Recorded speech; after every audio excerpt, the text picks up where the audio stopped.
I'm a big fan of Alfred Hitchcock movies. I really like Rear Window and The Birds and Rebecca, North by Northwest, all those kind of ones. I really love those. The reasons why are because I like to know, I like to be held in mystery about what's going to happen in the film and what characters may reveal about themselves. The Shining, Jack Nicholson. And why? Because it has lots of suspense and chilling moments. I'd probably say Silence of the Lambs.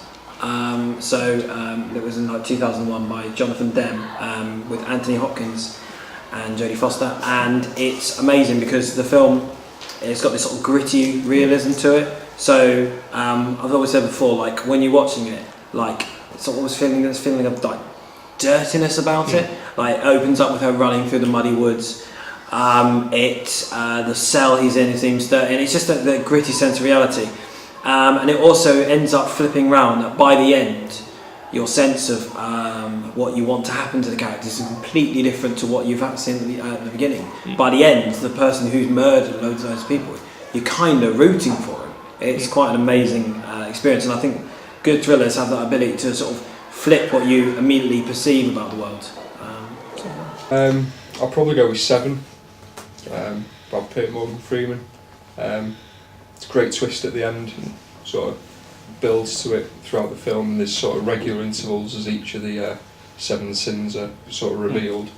It sort of distributes it nicely across the film. Okay.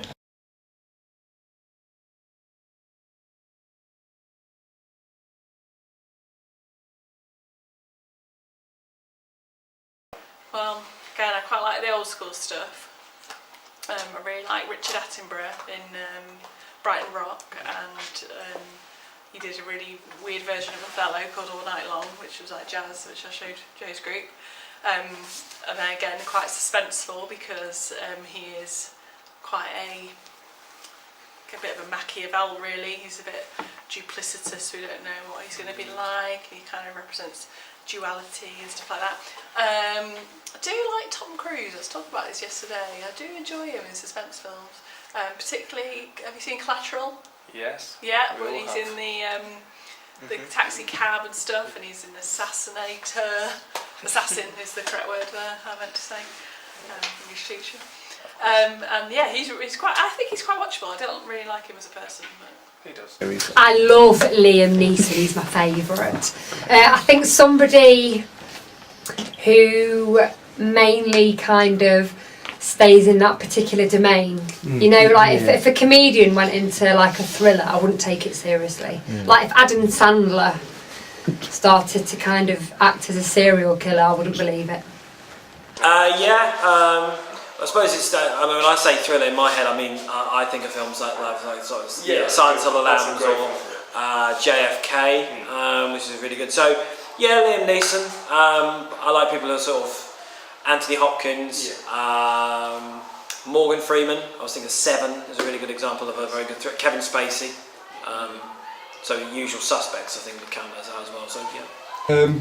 Anthony Hopkins, phenomenal in Silence of the Lambs. As I mentioned, Brad Pitt, Morgan Freeman, sort of pretty versatile as actors. Did a good job there at least. Okay.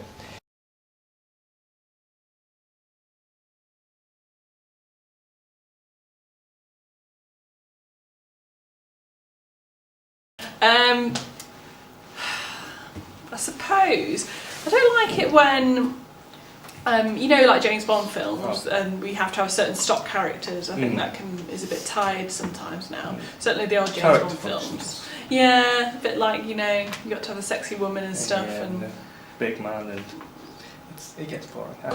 Right, I don't like seeing thrillers that try and pull. I love a good twist ending, but I despise films that do not hint at anything during the end and then just go at the end, oh, it was this all along. And it's like, that's not clever, that's just being, like, anyone could do that. So, without giving away, actually I don't particularly like the film Usual Suspects, because the difference between, say, The Usual Suspects as a thriller and Silence of the Lambs is very cleverly building up to a very intelligent ending. Whereas I think Usual Suspects I think a lot of people think it's instantly clever, but actually if you rewatch it, what it does at the end is never hinted at all the way through. So it's easy to go at the end, oh, it was this all along. Well, no, that's not clever. That's just being annoying. Yeah, I'm not too much of a fan when they stray too close to a horror sort of genre. So the sort of jumpy aspects, that sort of thing, that's not my bag really. Okay.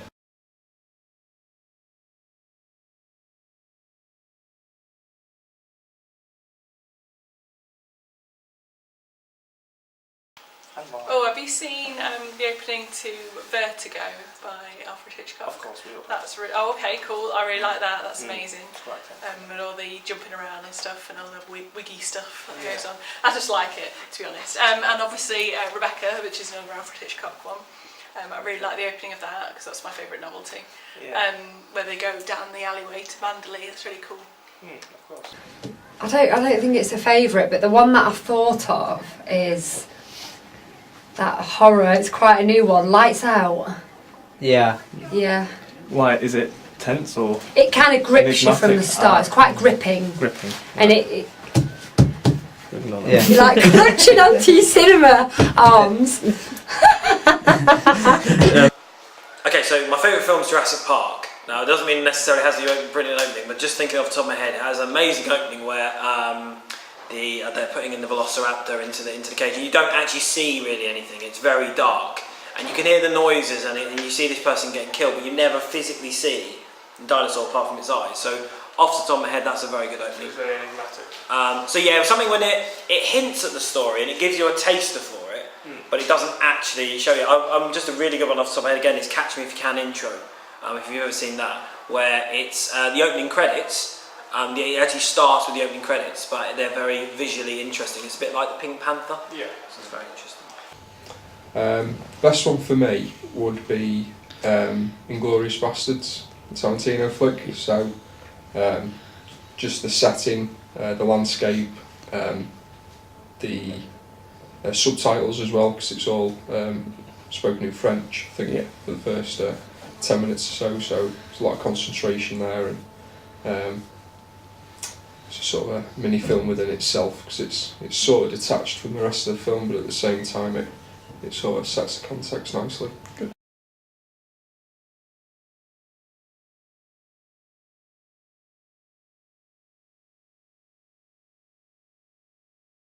I like a city one because it's fast paced and stuff, and also it's. I guess you could kind of think that all this kind of stuff could happen under the surface of sort of our everyday lives and things like that. But then you kind of old-fashioned ones, are very like Strangers on a Train. That's another Alfred Hitchcock one, which is obviously set on a train. I did quite enjoy that one too, because it's kind of that old-fashioned sort of romance stuff. I think Big City.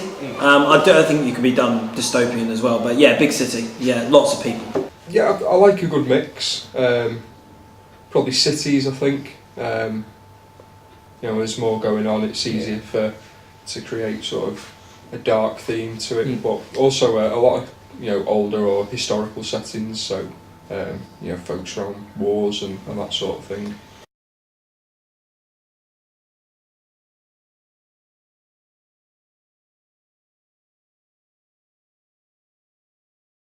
I like to work it out myself. Yeah, I do quite like like the Hannibal Lecter films and stuff. The pathetic Red irony. Dragon and stuff.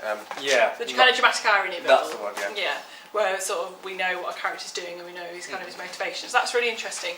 But I think for a thriller, I prefer to work it out myself and be surprised by the end. I like to consider myself a bit of a detective. Yes. Morse. Somewhat. Inspector. Of course. Depends how it's done. So there's no. Again, I'm going back to Silence of the Lambs. So there's almost two villains. You've got the Anthony Hopkins character, who's who he is, but you've also got this suspense that's building up about who this serial killer is, and that's what they're trying to find out. So I think, it's quite nice sometimes when but also it's obviously nicer.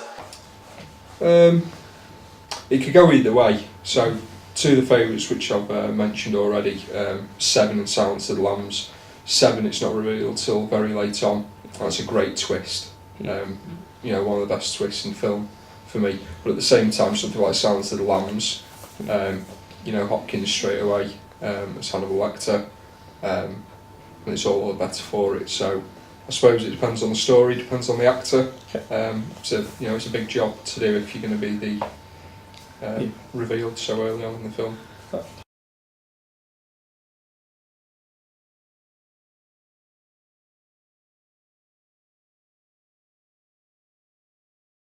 I saw this. It's a really bad film. There's a film called Hard Times with Christian Bale in it. That was just rubbish. Why? Was it too dramatic or? No, it was a thriller film, but it was trying to be gangster. And it was just really cringy. I know people like that in our It media. was- Christian Bale is not gangster. He's Welsh. He's It's just a it's a really slow start. Okay. It's got to kind of engage me pretty early on.